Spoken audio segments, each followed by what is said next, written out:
Hello everyone and welcome back to our channel. In front of me I have a Google Pixel Watch 5, and in today's video I'm going to show you how to change the vibration intensity level on this watch. Basically how strongly the watch vibrates when you receive notifications, alarm goes off and stuff like that. So let's get started.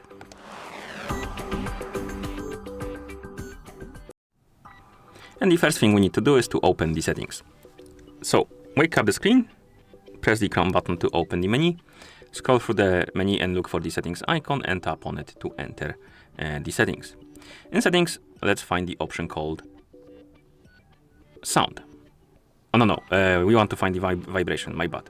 So tap on vibration and here scroll down.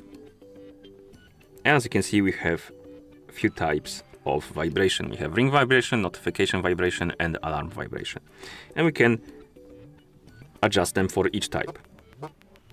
And you can do it by tapping on the plus and minus buttons. And of course, ring vibration is for the calls, and notification vibration is for the notifications, and alarm vibration is for the alarms.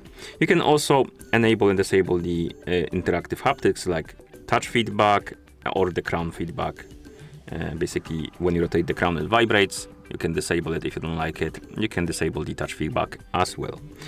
Okay. And then you can press the crown button to go back to watch face, and that's how you change the vibration intensity level on this watch. So if you found this video helpful, please consider subscribing to our channel and leaving a like on the video. Thank you for watching and see you in the next one.